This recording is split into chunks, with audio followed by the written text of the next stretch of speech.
welcome to some more questions and answers here on the Old Front Line.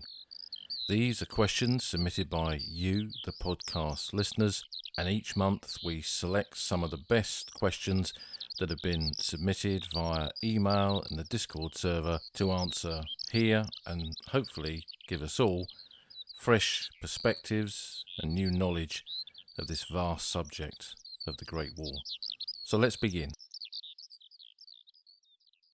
Welcome back for some more questions and answers here on the Old Front Line podcast. And remember, there are two ways that you can submit your questions, and all questions are welcome. There's no such thing as a silly question. Send them in and we'll add them to the ever-growing list of questions that have come in from you, the podcast listeners. And so those two main ways of doing it are to send it in via email and also via the Discord server. And there's links to both of those in the show notes for this episode and on the podcast website. So let's get down to our first question this week, which comes from Ian on Discord. I often read in books about officers wearing a British warm. I have a rough idea what this is, but what exactly is a British warm? And further, how did uniforms develop between August 1914 and November 1918? How did the uniforms worn differ between British and Commonwealth Empire troops, for example? Well, Ian, as with many of the questions that come in, this could easily be an episode in its own right, and who knows, maybe it will be. But as you refer to in the essence of your question about what is a British warm, this is a piece of uniform equipment. Uniform equipment worn by British and Empire Commonwealth officers during the Great War. And it was a type of greatcoat, so an overcoat worn by those officers that was made for them by a number of different firms.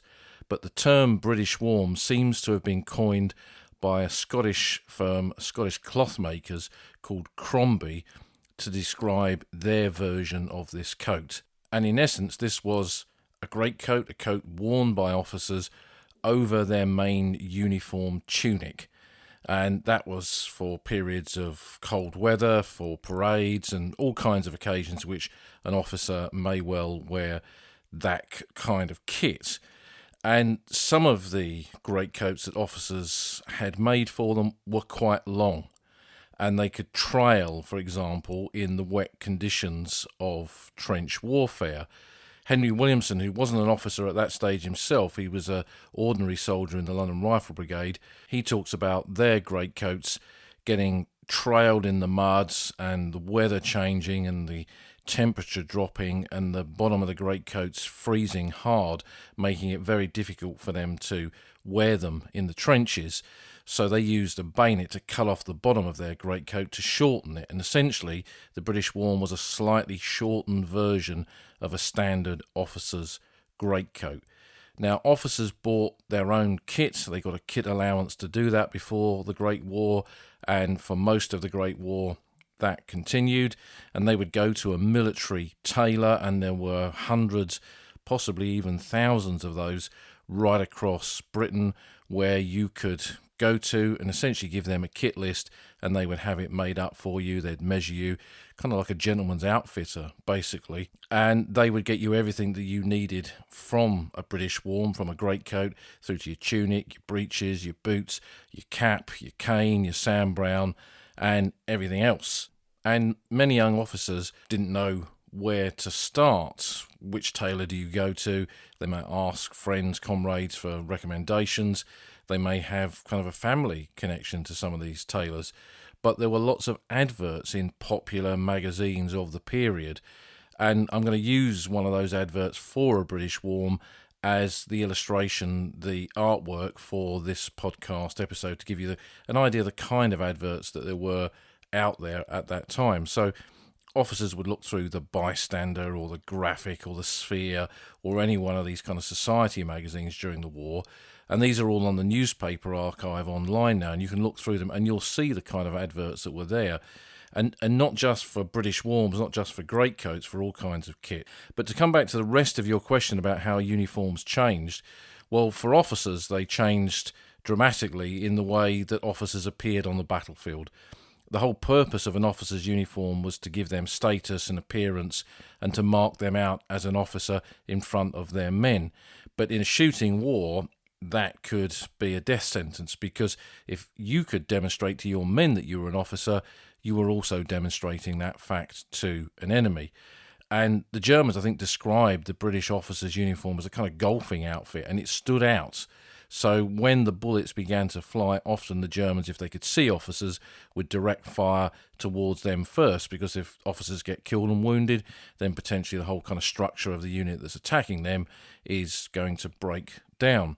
So officers, and Robert Graves talks about this in Goodbye to All That, began to wear what were called wind-up tunics, because previously, at the beginning of the war, they had tunics that had cuff ranks. So the pips were on their cuffs in a specially kind of tailored way, with 1 pip for a second lieutenant, 2 for a lieutenant, 3 for a captain, a crown for a major, and so on. And they removed all that, and they put their ranks up on their epaulets, on their shoulders.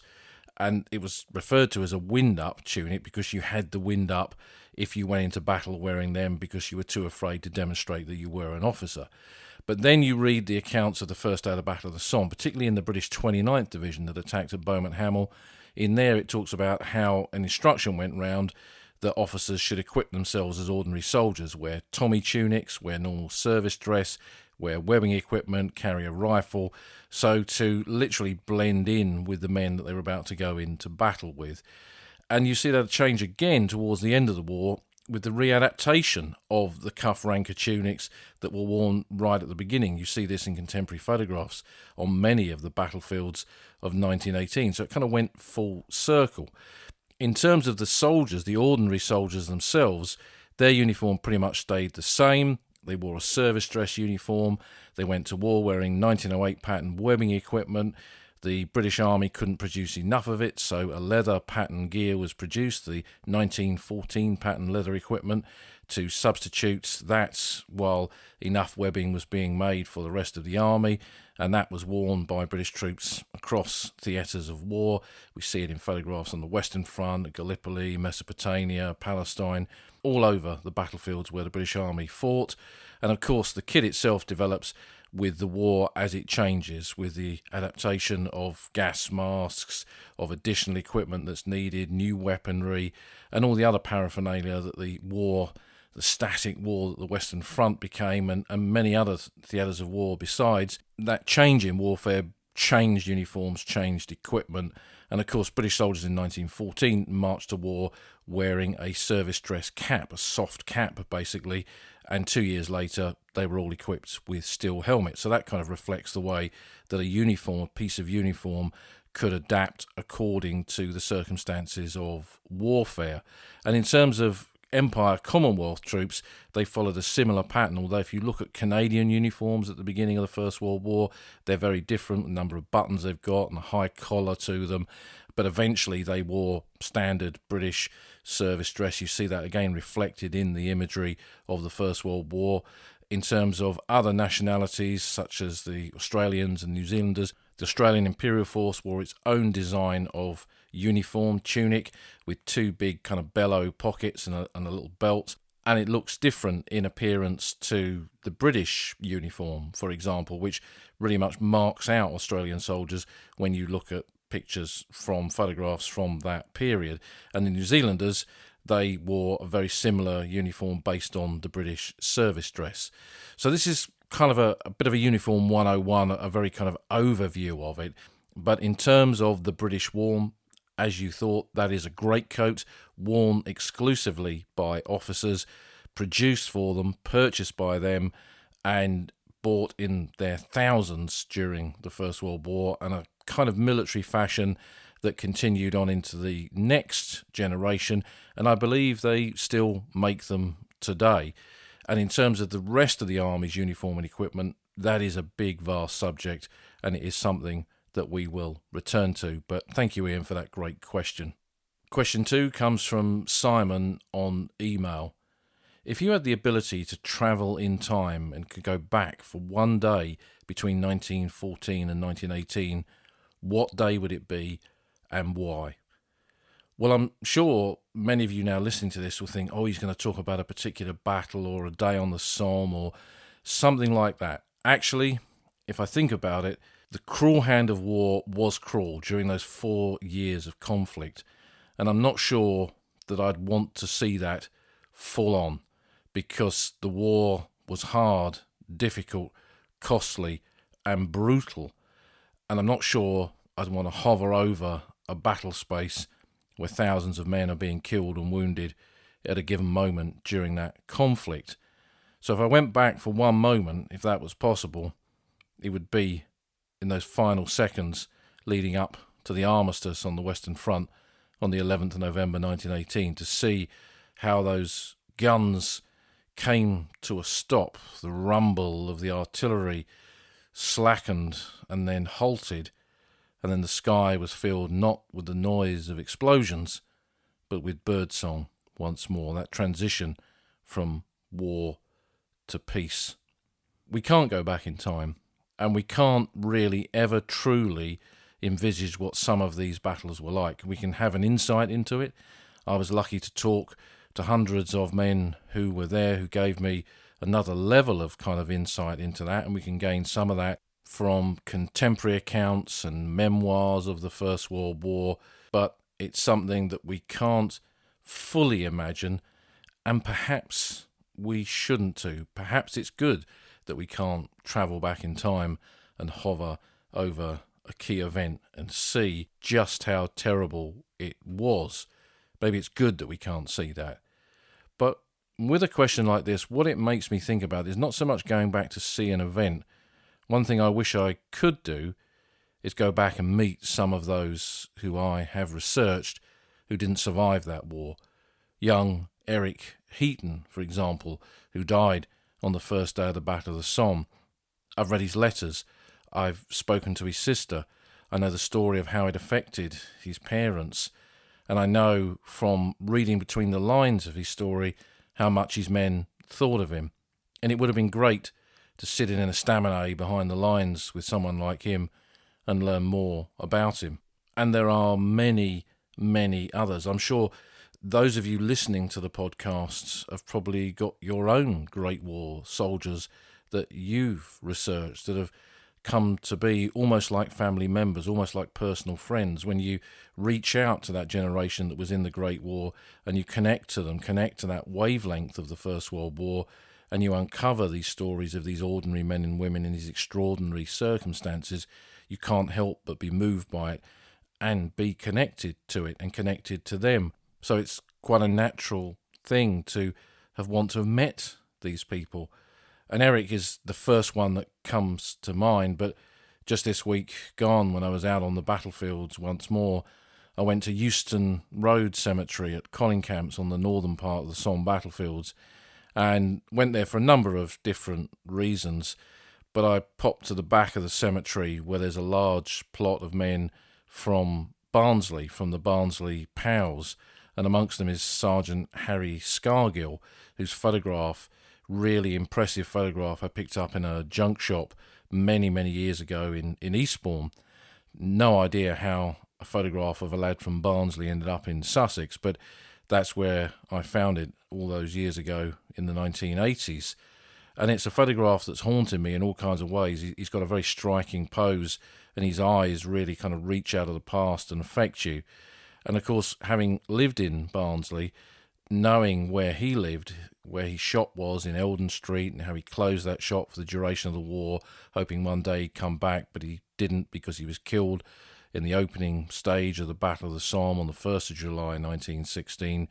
He's another one that I wish I could have sat down with for a pint in a pub in Elsica or Barnsley. And I think it shows just how real these figures from the past are to us. And they should be, because these were real people. We're not talking about characters in a novel. These were people who lived and breathed and hoped and wished for things and loved and were loved. And that's what made them the same kind of rounded human beings as us And I think that's what draws us to them and what fascinates us and what makes us so connected to the stories and the people of that generation and how the war affected them. So I've kind of turned your question on its head there, but I hope that's answered it. If I could see one event, it would definitely be those last moments of the war resulting in peace on the Western Front. But it's the people, those who, because they didn't survive that war, I never had a chance to meet. That's who I would go back in time to be with in this mythical estaminet behind the lines, with Eric, with Harry, and so many others. So a great question. Thanks for that. So our third question comes from Jay Purvis on email. While following your 200th episode, I opened up the WFA trench maps, and browsing around the area, I found that under Beaumont-Hamel there was a large underground quarry. What happened to it, and is it still accessible? Well, the WFA trench maps that Jay Purvis refers to there is on the Western Front Association website. This is the First World War organisation that I've been a member of since 1982. It publishes an excellent magazine and a bulletin. It has branches all over the UK and has regular talks, including a lot of online talks as well. Well worth being a member of. And they've put online a lot of digital material in the last few years, including this WFA trench mapper. And I'll put a link to that in the show notes, where you can go on there and look at original First World War trench maps that have been GPS orientated and overlaid onto Google Maps. So it's an incredibly useful tool to look at the landscape both then and now. So what our friend refers to here in browsing the Somme on these maps is he's come across reference to the quarries at Beaumont-Hamel. Now, Beaumont-Hamel on the Somme, it's a chalk downland landscape. So there are quite a lot of quarries all over that part of northern France, where they quarried to make stone for the great buildings, for churches and town halls and all kinds of things. And quite a lot of villages had those. Even in a small community, quarries would be used to build local houses within that village, for example. And when the war swept across that region, those quarries often became part of the battlefield. So at Beaumont-Hamel, because that village was behind the German lines from the autumn of 1914 until it was captured in November 1916, those quarries were used as a billeting area for German troops. So they could get into there with deep, cavernous tunnels and areas carved out of the chalk that was deep underground, safe from intensive British shelling, and the troops could rest in there. They probably had some kind of medical facilities in there as well, and Beaumont-Hamel wasn't the only village where this was the case. Quite a few villages had them. Miramont is another good example of that, a little bit further down the kind of lines of communication of the Germans in that part of the Somme. Miramont's got a huge quarried area on one side of it, and again that was an area where German soldiers were billeted in these deep, deep quarries, safe from Allied shell fire. And what's quite interesting, I remember some years ago coming across this document that the Germans produced about halfway through the war. In rolling up huge areas of France, they didn't just capture infrastructure and took over towns and villages to use for their own purposes. They also had access, of course, to local records, including local archives. And one German officer went into the archives of the Pas-de-Calais and Nord-Pas-de-Calais, which I think were in Cambrai, which was way behind the German lines, and discovered a document that mapped all of the underground quarries in that whole area of northern France. And the Germans then used that to go into those villages to get access to many of those quarries and use them for exactly the same purposes as they used those ones at Beaumont-Hamel, as a place to billet their troops, protect their troops, and let their troops be safe deep underground. But of course, eventually the war did come to those quarries. They were in an area just to the south of Beaumont-Hamel. There's a road that runs from Beaumont to Beaucourt, which the British called Station Road because it led right down to Beaucourt Station on the railway line that had once run from Albert to Lille, and of course does today. And in that area, that ground was swept up by the men of the 51st Highland Division, who came over the ground where the Newfoundland Park is today, through the Wye Ravine, got into Beaumont-Hamel village and pushed beyond it, and also captured this ground where the quarries were located. Got into those quarries. I've never read any accounts of fighting within those quarries. It seems the Germans just abandoned them. I don't think they were easily defendable, and there was no reason for the Germans really to do that.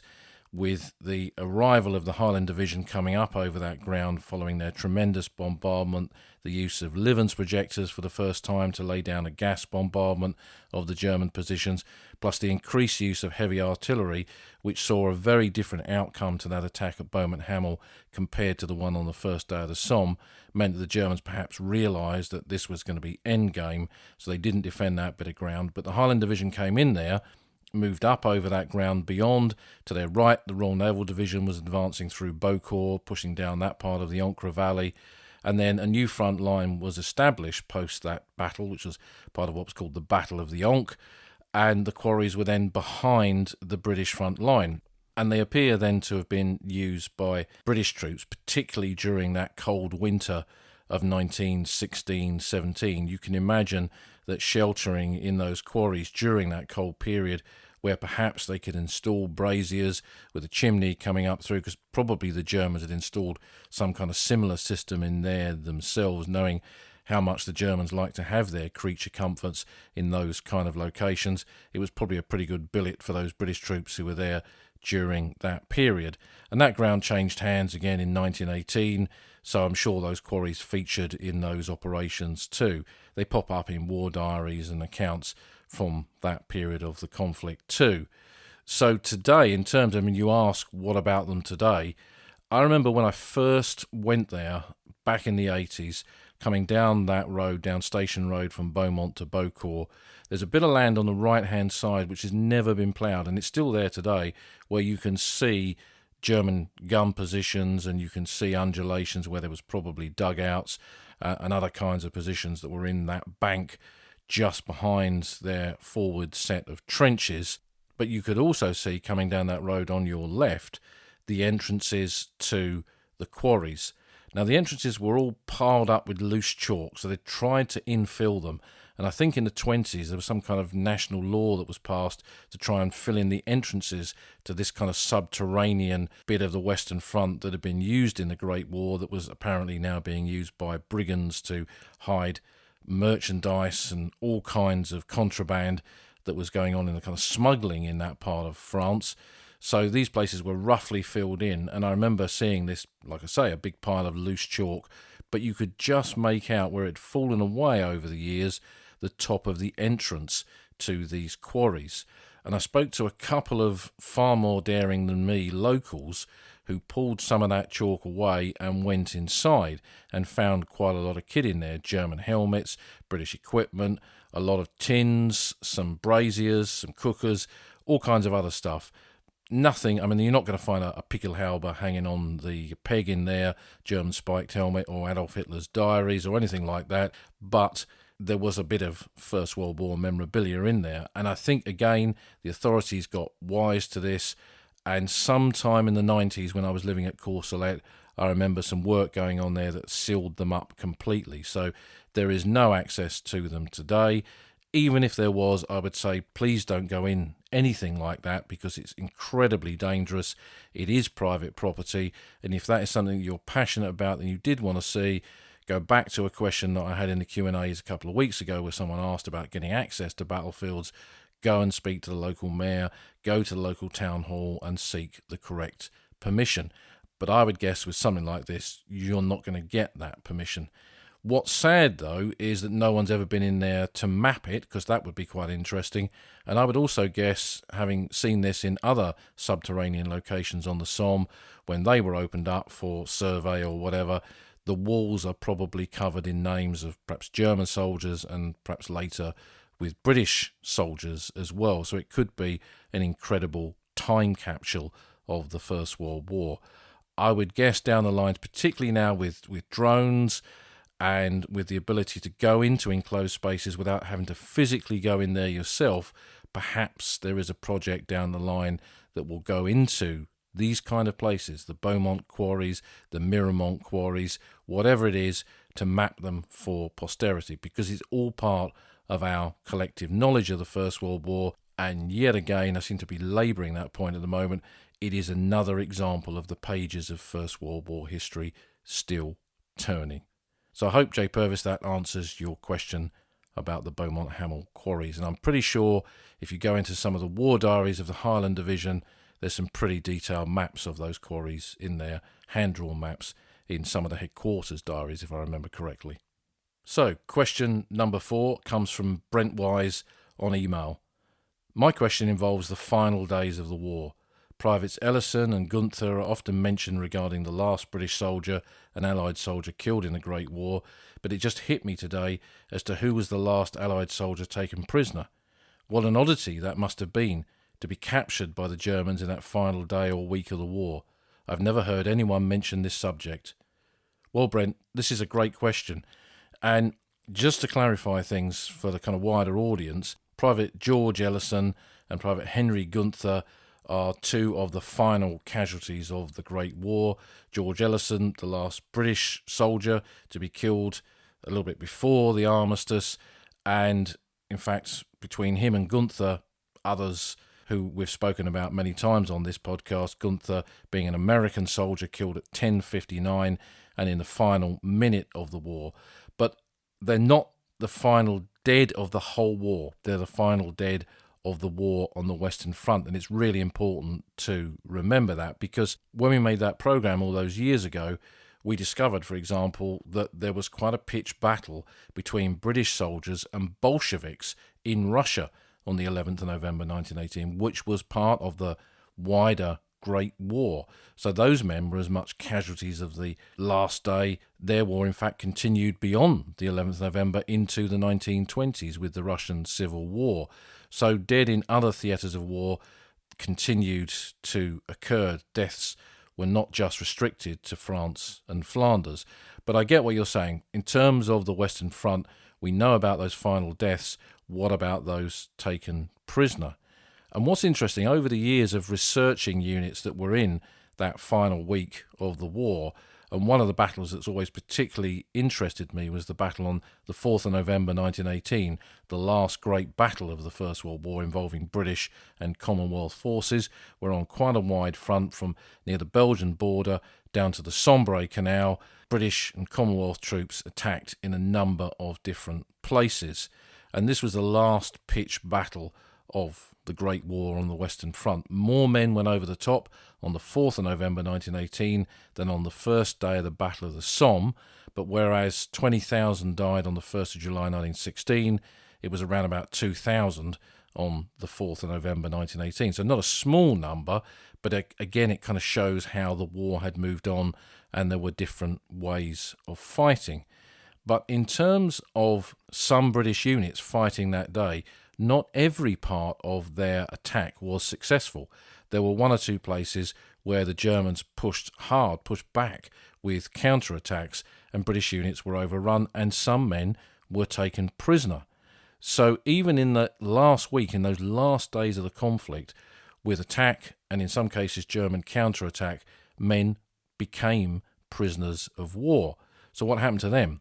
Now, a normal kind of process for this is you'd be picked up by the Germans as a British or Commonwealth soldier, or a French soldier or American soldier fighting down in the Meuse-Argonne, for example, and you'd be taken through their lines of communication to an area away from the battlefield. The Hague Convention, in terms of how prisoners of war should be treated, was quite clear on this. There's the kind of custodian of prisoners of war. It was your duty as a combatant nation, combatant force, to ensure the safety of those prisoners and to get them away from the battle area as soon as possible.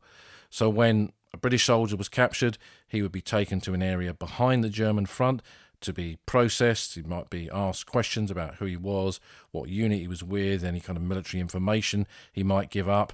And some men were tight-lipped, some men, being fearful of being captured, were perhaps less tight-lipped. There was no kind of formal interrogation or torture that went on here. I'm not saying that didn't happen, but it was far less common in the First World War compared to, say, the Second. So men were interrogated and then handed over to the German medical facilities if they needed any kind of medical treatment, and then taken to a prisoner of war camp, often called a POW cage, close to the battlefield area, to be then processed to be taken back to Germany, or wherever the Germans had established their prisoner of war camps much further away from the Western Front. Now, by that stage of the war, in that kind of dying embers of the war on the Western Front, the Germans were probably prioritising transport for their own men, for their own supplies, for their own ammunition and equipment and everything else, and I can't see them using that to move British or any Allied prisoners much further away from the battle area. And I would suspect that those men made their way back to some of the big towns, probably crossed the border into Belgium to locations like Namur, which was a big railhead. And I know that there was a prisoner of war camp there that Allied soldiers were kept in before being transited back to Germany, for example. So they probably made their way to those kind of places, but unlikely they went much further. I'm sure that one of you will probably contact me and say, well, my grandfather was taken prisoner on the 8th of November 1918 and he was in Germany within 24 hours. I'm not saying that wasn't possible, but it was unlikely given the kind of nature of how Germany was in pretty much full collapse by that period of the war, which is why, of course, the war was about to come to an end on the Western Front.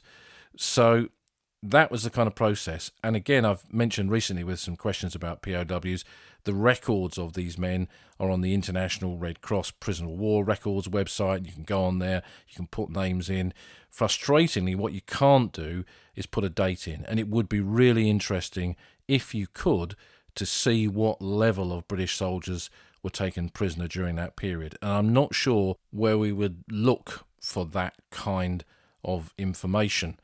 And if anyone can give us a kind of pointer to any really clear, verifiable figures for British prisoners in those last days of the First World War, I'd be really interested to hear about that. And if anything comes in, I can add that to a footnote to the page for this podcast episode.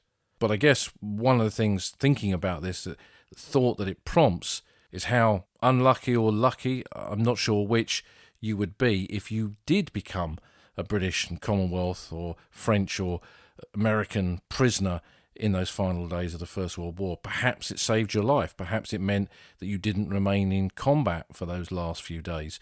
Because we know, particularly on the Canadian Corps front, their fighting continued right up to the last minute, with British units like the Royal Naval Division attached to them as well. So perhaps being taken prisoner in those final days is what ensured your survival.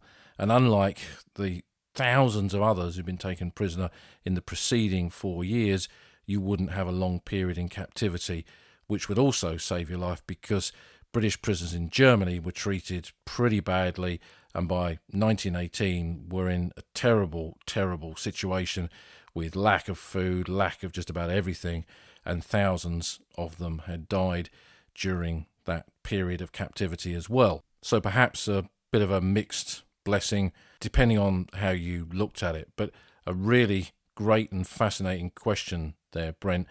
And this is typical of the questions that you send in.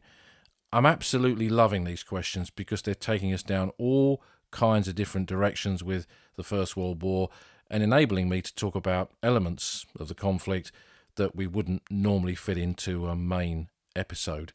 I've got plenty of questions sitting there as yet unanswered, and we'll get to those, and plenty coming in almost every day, but do keep sending them in via Discord, going onto the Discord server and leaving your question there, or via email. And I look forward to answering whatever questions that you send in. So thanks for the questions this week. I hope you've enjoyed the answers, and I'll see you again soon on the Old Frontline podcast for more Q&As.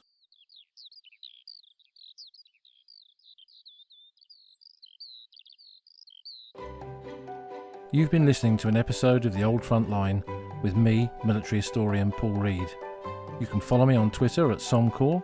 You can follow the podcast at Old Frontline Pod.